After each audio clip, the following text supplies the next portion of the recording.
So I saw Encanto recently, and I just had to take a few minutes to talk about it, because I have not been able to stop thinking about it. To be honest, I'm a little conflicted over whether I love it or just kinda like it, and it's definitely a weird feeling to have with a Disney movie. That said, this movie is definitely good. Really good even. And I want to start with everything I loved, which is actually a lot. First off, this movie's visually on another level. The scenery is bright, bold, and colorful, the characters are all beautiful, and the movie animates so smoothly.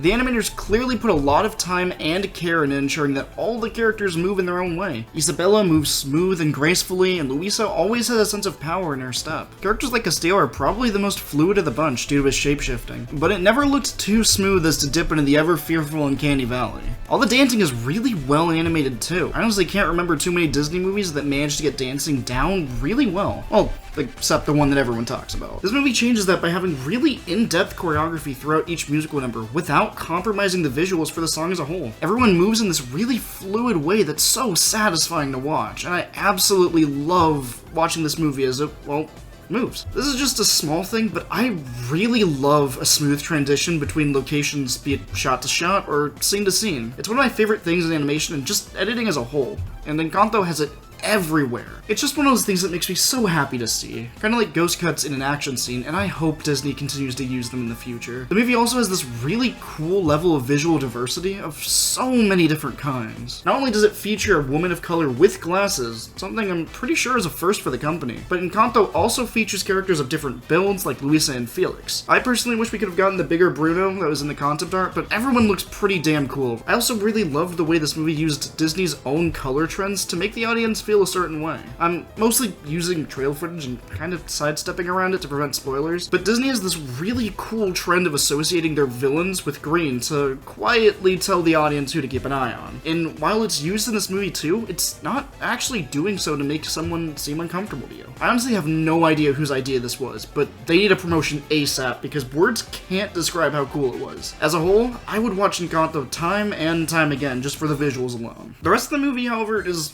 where I get a little conflicted. Now again, none of this was bad, but I just don't especially know where I stand on it yet. I'm gonna start with the music because it's the freshest in my brain, and it's what I feel the most steady in my thoughts about. Overall, it's good.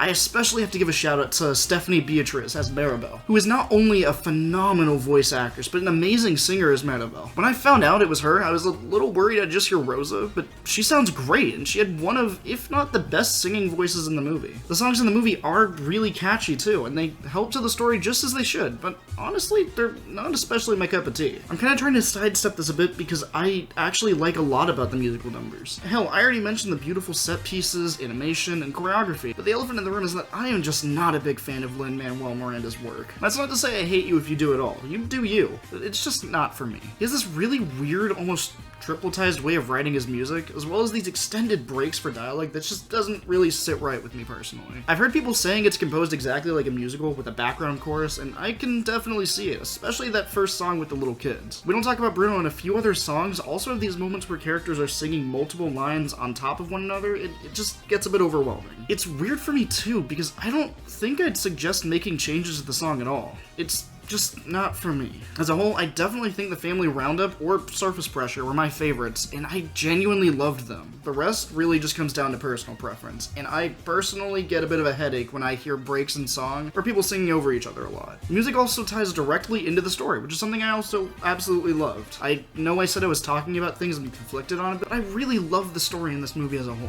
I'm gonna try to keep things vague, but there's only so much to talk about without diving into spoiler territory. So here's your big spoiler warning. I will be talking about anything I need to, so let's crack into this thing. It feels a little weird to say this, but as someone who grew up in a Hispanic household, this movie is incredibly cathartic. So far, both Coco and Encanto were really good at capturing that strife that Hispanic families have. Striving for greatness, not wanting to disappoint, and even being shunned for going against the grain are very real things that not only I, but others I know have experienced. It's definitely a storyline that'll relate to so many people, especially Zoomers like me.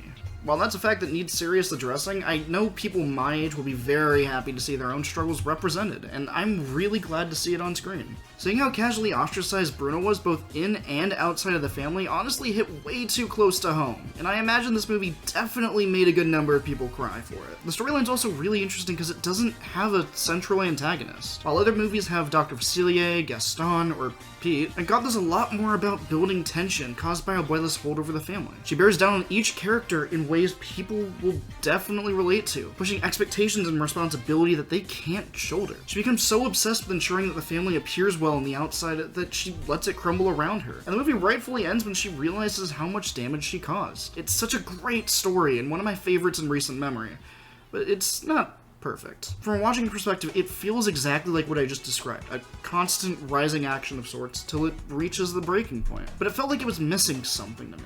I don't know how to properly describe it, but it just feels like it resolves all together, which can realistically happen sometimes, but it didn't make for the most satisfying ending to me. Maybe the characters could confront Abuela with how they feel, leading her to reject what they say and properly destroying the magic. That could help prompt her to see what she did was wrong in a visually effective way, and it wouldn't interrupt the movie's flow too much, if at all. At this point, I'm just giving suggestions of what I'd do, but the ending really is fine the way it is. I'm in this strange middle ground, because while I'm not the biggest fan of the music or the pacing, I still really like them too. And along with the visuals, the acting, and the story, I think it'll be a movie worth watching for years.